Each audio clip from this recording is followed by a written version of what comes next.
Assalamualaikum dulur dan kawan-kawan dimanapun berada, semoga sehat selalu. Kembali lagi dengan saya Rizal di channel Sekilas Horor.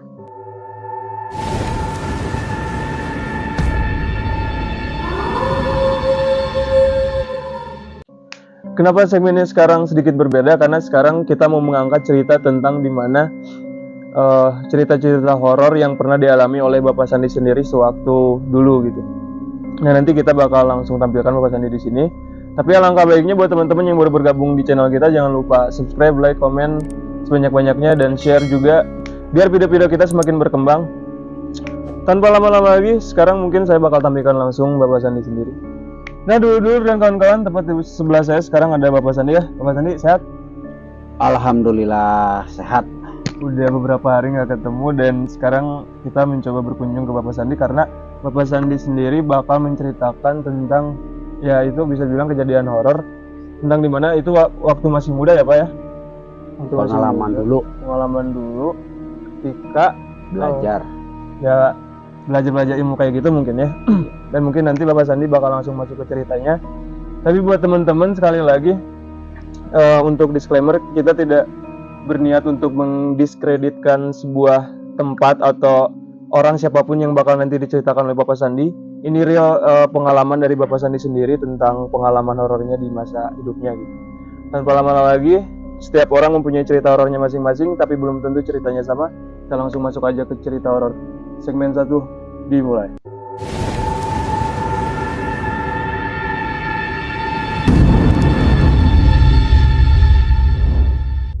Nah, mungkin Bapak Sandi sendiri bakal memperkenalkan namanya, dan mungkin kalian yang sering nonton Sekilas Horor belum pada tahu Bapak Sandi ini asalnya dari mana atau siapa gitu.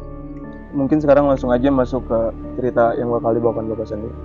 Ya, sebelumnya Assalamualaikum warahmatullahi wabarakatuh. Waalaikumsalam. Sebelumnya kan belum tahu saya asalnya dari mana gitu kan. Nama saya Sandi, asal dari Tasikmalaya. Asli Tasik ya Pak? Asli Tasikmalaya. Mau menceritakan tentang sejarah zaman dulu waktu saya belajar ya, belajar sebagai gimana lah namanya orang gitu kan, pengen punya kelebihan kayak indra keenam gitu. Cuman waktu itu saya umur 16 tahun. Diawali dari umur 16 tahun? Diawali dengan waktu umur 16 tahun. Waktu itu saya ketemu sama guru saya.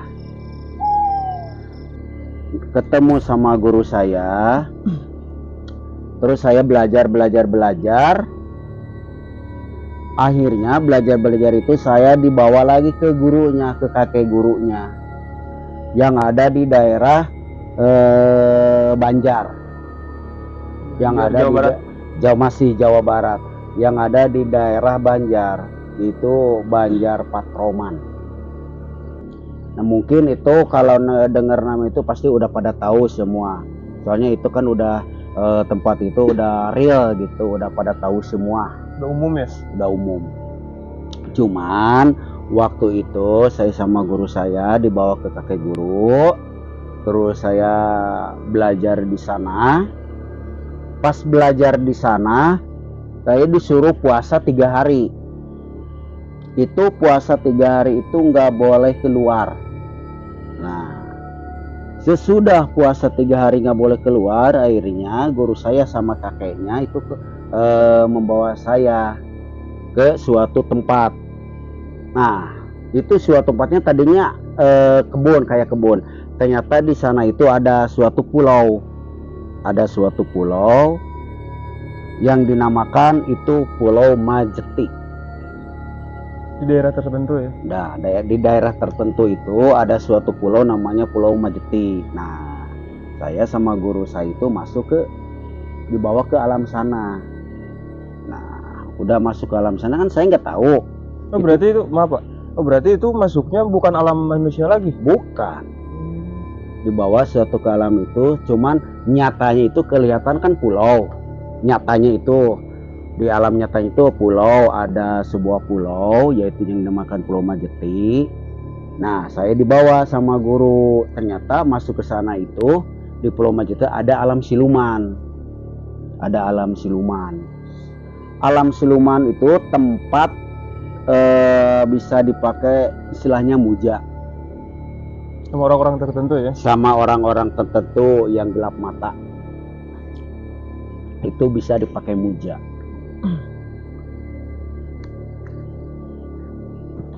Sesudah itu, nah pas saya masuk itu bukan apa namanya, bukan kayak di alam nyata gini, bukan alam nyata. Itu kedengaran itu pas masuk itu nggak boleh baca satupun ayat yang namanya lafaz Allah, itu nggak boleh. Larangannya gitu. Nggak boleh, itu larangannya, nggak boleh itu larangan, nggak boleh membacakan itu lafaz ayat-ayat suci Al-Quran, itu nggak boleh, meskipun satu huruf nggak boleh. Bilang alif juga nggak boleh, apalagi harus panjang, harus astagfirullahaladzim, harus baca itu nggak boleh. Nah kebetulan saya itu taunya itu pas saya itu baca istighfar, ternyata ditegur Sama penghuninya atau sama guru? sama guru, sama guru, sama kakek guru. Tolong, kan kalau bahasa Sundanya ujang, tolong Jang, di sini nggak boleh baca yang kayak gitu. Jangankan yang gitu, satu huruf ayat Al-Quran juga nggak boleh. Apalagi nih sampai ngucapin astagfirullahaladzim, itu nggak boleh. Kenapa nggak boleh? Kalau kita masuk ke alam siluman itu, ngucapin itu alam siluman itu goyang kayak gempa, goyang kayak gempa. Jadi si penghuninya itu pada teriak gitu. Nah pas saya bilang gitu, itu kedengaran banyak yang minta tolong. Cuman pas waktu minta tolong itu kelihatannya kayak apa ya, kayak rotan gitu, kayak rotan. Padahal di belakangnya itu orang, ada yang digantung, ada yang apa namanya kayak gitu, apa kayak tangga. Nah tangga itu pakai orang, diinjak-injak itu. Jadi si tangganya itu orang yang muja, yang balik ke sana itu dipakai tangga. Nah dipakai. Tapi itu kelihatan Pak. Nah kebetulan saya itu melihat benar gitu, melihat Nyata gitu, gitu. jelas nyata. Cuman dilarang, nggak boleh baca itu. Makanya saya nggak ada pingin tahu. Bukan saya nggak sadar, bukan saya nggak sadar sama yang kuasa, cuman saya pingin tahu kan. Ternyata benar apa yang dinama pemujaan, pulang ke alam siluman. Nah udah di sana akhirnya saya diketemuin sama kakek guru saya, ketemu sama ratu sama rajanya. Nah ketemu itu ratu sama rajanya itu matanya itu hijau nyala. Kalau dari bentuk Pak kayak manusia nggak? Kalau ketemu sama saya kayak manusia, cuman agak tinggi, cuman matanya nyala hijau, berdampingan. Yang namanya itu raja di tempat siluman itu Ibu Ratu Gandawati ingkang garwa Sulaiman Anom. Nah itu ratu sama rajanya yang menguasai masalah apa namanya, masalah dunia itu. Kalau kita memuja ke sana, harus ziarah ke sana. Untuk yang memuja gitu. Nah untuk yang memuja harus ziarah ke sana. Nah itu bisa. Nah yang menguasainya itu ingkang garwa Ibu Ratu Gandawati ingkang garwa Sulaiman Anom, itu khusus untuk pemujaan. Nah saya kebetulan dibawa sama kakek guru itu ke sana gitu. Nah dia tahu saya pernah ngucapin istighfar itu, tahu, makanya dia muncul marah gitu. Kata dia itu bangsa manusia itu nggak boleh masuk ke sini dengan kata-kata gitu, nggak boleh. Jadi goyang kayak gempa. Si raja itu sama si raja itu nanya ke kakek guru saya, ceritanya gini, Ki, bawa siapa itu orang? Itu murid saya. Kalau murid kakek jangan bilang yang enggak, di sini bukan tempatnya. Kalau mau mati di sini silahkan. Nah sesudah gitu diliatin tempatnya, dibuka sama dia. Ternyata di sana itu banyak orang, ada cewek, ada cowok itu yang minta tolong, yang tangannya nggak ada, yang ininya digantung, yang tempat tangga dipakai ini, terus kayak keraton itu orang, si tiangnya keraton itu orang, cuman dilapisi sama kayak emas. Jadi banyak manusia gitu ya? Banyak manusia. Nah, si tiang-tiangnya itu pakai manusia, cuman dilapisi kalau penglihatan orang emas gitu kan, biar tergiur itu. Jadi kayak kursi kayak itu emas semua, padahal nyatanya itu bukan, itu gua. Cuman di depannya lubangnya dikit, datang ke dalam gede, tapi itu tertutup, nggak bisa semua orang bisa membuka alam siluman itu. Nah, perasaan saya itu perasaan sebentar di sana itu, tapi pas keluar dari alam itu ternyata udah seminggu. Di alam itu saya udah seminggu, cuman perasaan itu baru aja masuk kayaknya sekitar 30 menit lah, nggak nyampe 1 jam. Cuman alamnya nggak ada siang, nggak ada malam. Jadi di tempat itu nggak ada siang, nggak ada malam. Siang itu? Bukan siang, jadi terang, tapi terangnya bukan sama cahaya kayak bulan gitu. Itu kan nggak tembus. Karena cahaya bulan kayak sama matahari itu nggak bisa masuk ke sana. Kalau bisa itu hancur negaranya. Itu kalau ada yang memuja itu pasti datangnya ke juru kunci. Gitu. Cuman kalau dari ini Pak, dari tadinya gitu, dari niatan Bapak sendiri dan guru-guru gitu, tadinya lebih kemana? Tadinya itu kan pingin memastikan apakah ada, apakah benar, apakah enggak, itu yang dinamakan alam siluman. Bisa dibilang alam jin lah, bahasa ininya jin gitu kan, cuman bahasa Sunda itu alam siluman. Pingin membuktikan, sedangkan kakek guru saya itu kan bisa masuk ke sana, bisa tembus ke alam siluman itu gitu. Nah, kebetulan saya itu ikut, jadi bawa ke alam sana karena pingin tahu. Tadinya lebih pengen tahu aja gitu ya? Pengen tahu aja. Terus di mana itu dunia disimpannya, yaitu di Gunung Gudang. Kan di sana Pulau Majeti di Gunung Gudang. Ada di sana, ada tanda untuk kumpulan istilahnya buat kekayaan lah. Buat kekayaan. Jadi orang-orang itu kalau pingin kaya itu jarak ke sana bertapa sehari. Gitu.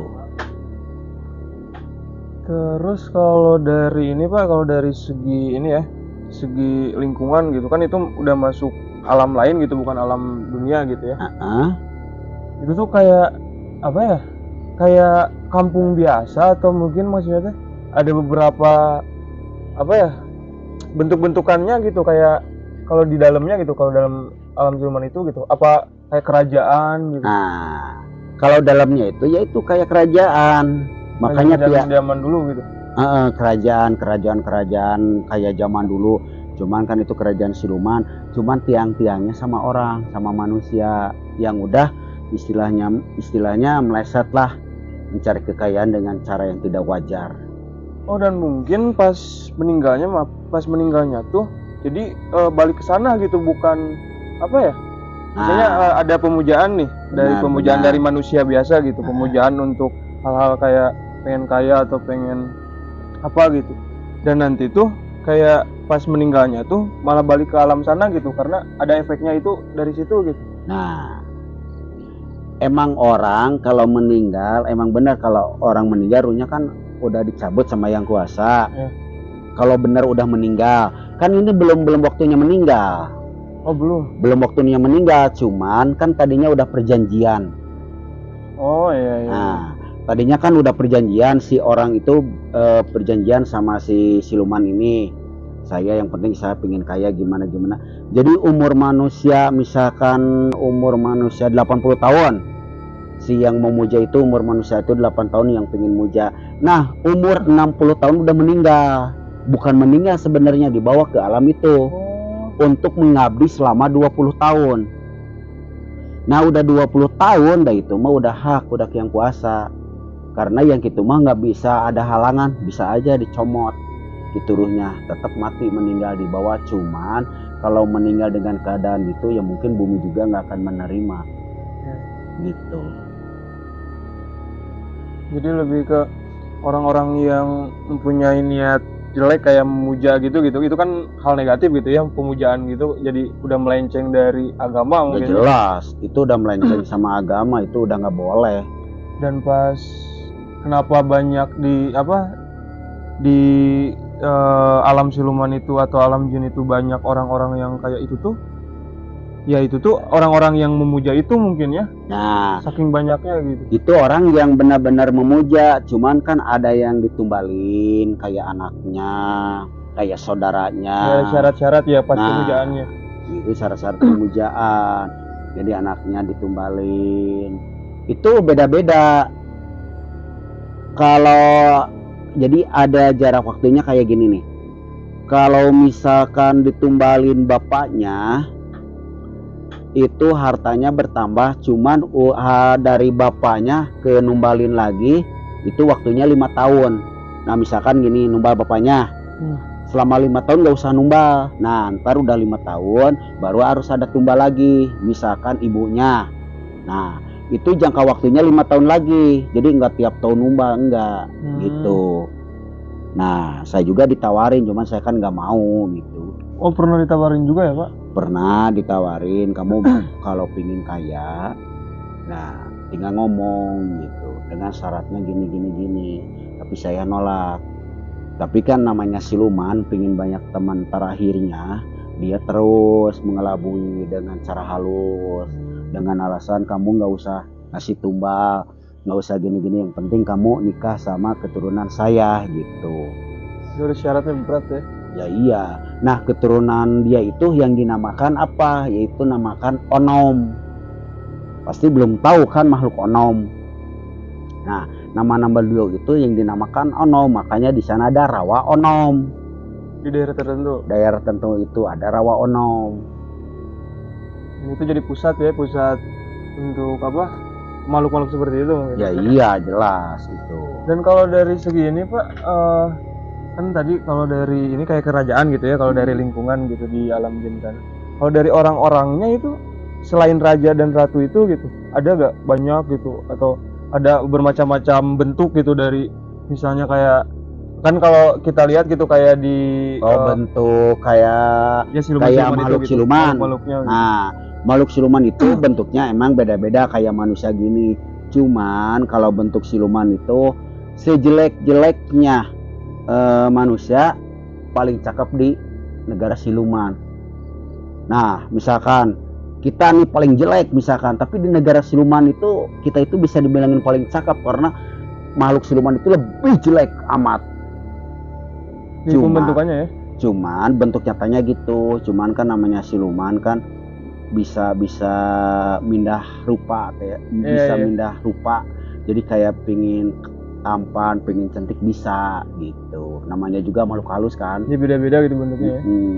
Kalau dari ini Pak, dari bentuknya ada gak misalnya kayak kalau kita di dunia gitu kayak banyak beredar mitos tuh kayak misalnya siluman kayak binatang-binatang yang menjelma gitu. Di sana ada gak? Ada yang kayak ini apa namanya, cuman kan itu tempatnya kan onom.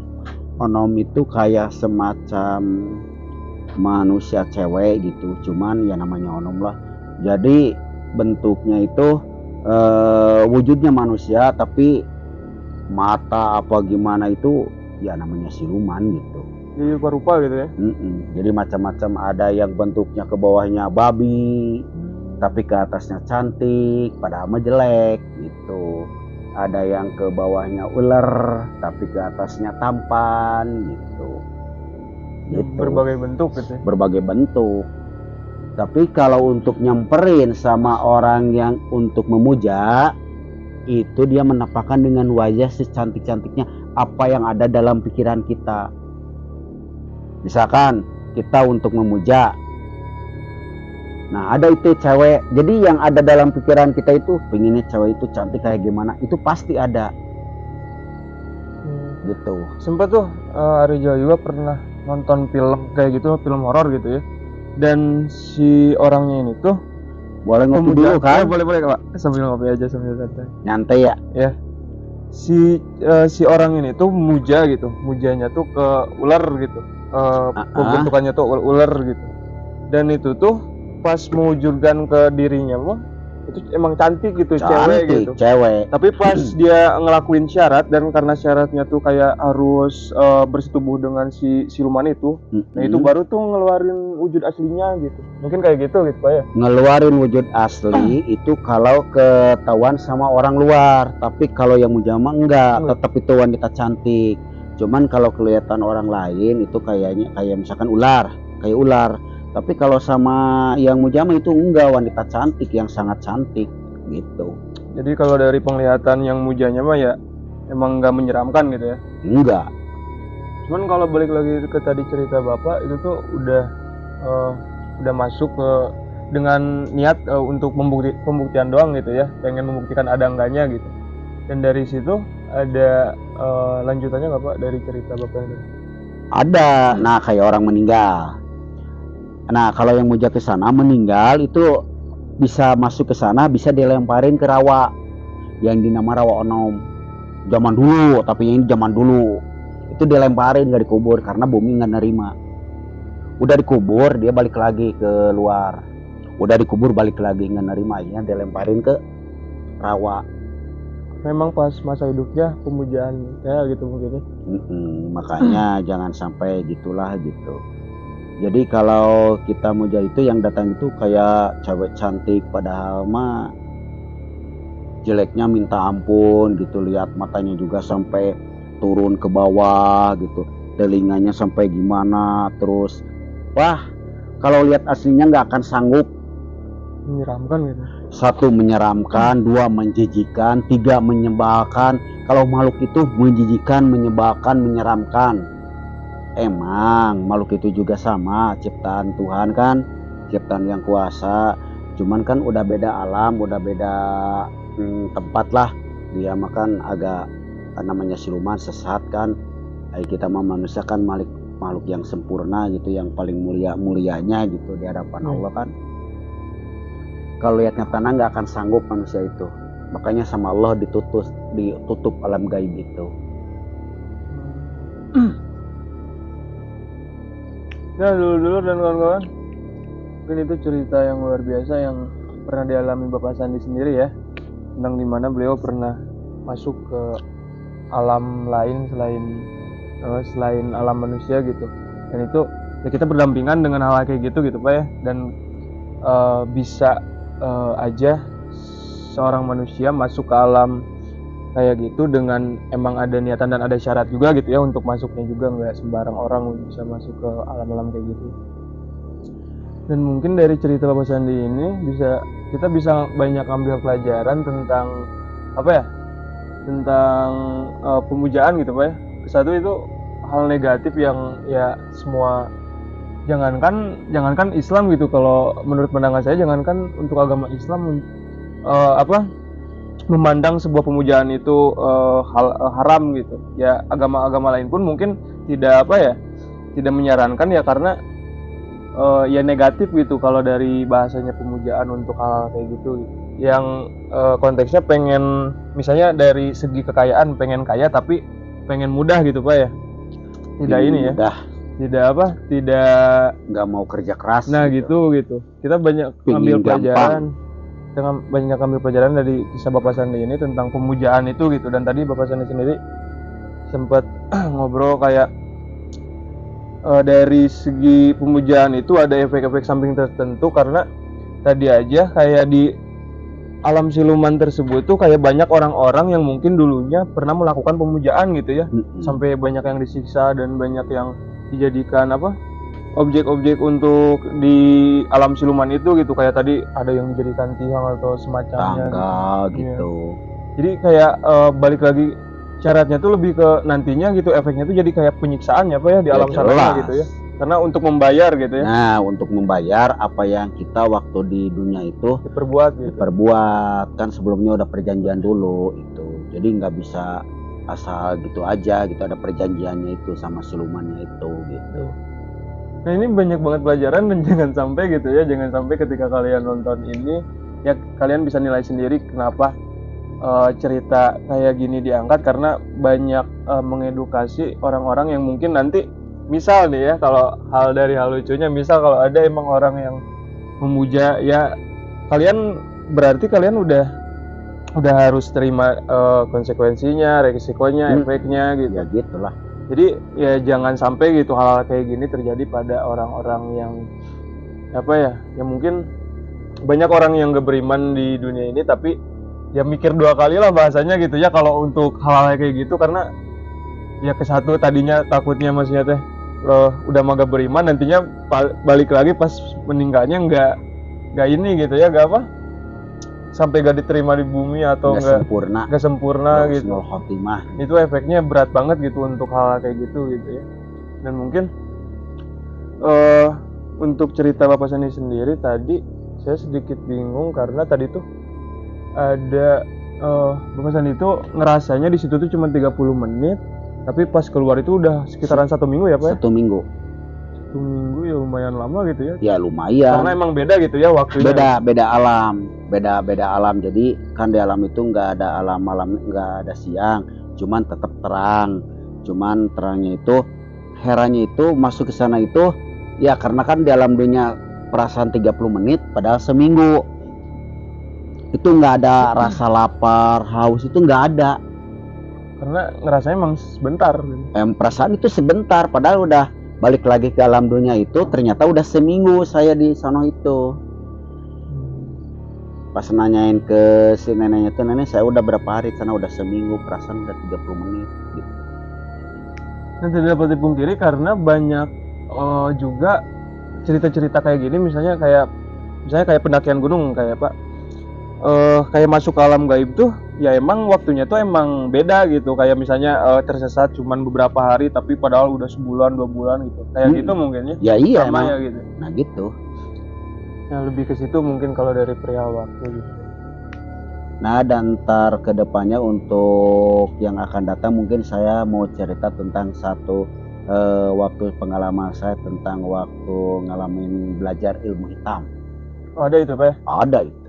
Ya nanti Itu aja. Bapak Sandi bakal menceritakan kejadian-kejadian horor yang pernah dialami di waktu dulu gitu. Nanti tadi salah satu contohnya ya Pak ya, salah satu contoh Bapak Sandi ini pernah mengalami kejadian horor itu gitu.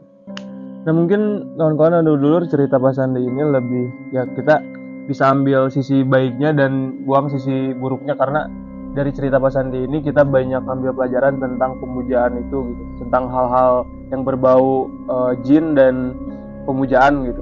Kalian bisa nilai sendiri dan mungkin dicukupkan ya Pak ya, ceritanya cukup sekian sampai di situ. Dan nanti mungkin di kesempatan-kesempatan lain Bapak Sandi bakal menceritakan lagi pengalaman-pengalaman horor yang pernah dialami sewaktu dulu gitu Pak ya. Jadi bakal ada lagi tentang cerita Pak Sandi ini. Dan kita bakal udahin cerita kali ini, dan buat teman-teman sekali lagi yang baru bergabung jangan lupa subscribe, like, comment, share sebanyak-banyaknya ke teman-teman kalian biar video-video kita semakin berkembang. Dan saya ucapkan terima kasih juga buat orang-orang yang setia nonton di channel Sekilas Horor. Kita sekarang lagi ngejar monetisasi ya, kayak kita ngejar 1000 subscriber dan jam tayang. Insya Allah nanti kalau emang ada ikut, Insya Allah nanti kita kalau udah nyampe ke sana, dan saya juga mohon bantuannya untuk teman-teman yang nonton. Setiap nonton jangan lupa like, komen, itu sangat penting. Dan insya Allah nanti kalau emang udah nyampe ke sana kita bakal bagi-bagi rezeki buat teman-teman yang sering nonton dan sering komen gitu, insya Allah gitu. Mungkin cerita Bapak Sandi ini cukup sekian. Salam dari saya sebagai ya pembawa acara di acara ini, dan terima kasih Pak Sandi sudah menceritakan pengalaman horornya ketika waktu dulu. Dan kita udahin aja. Salam horor. Assalamualaikum warahmatullahi wabarakatuh.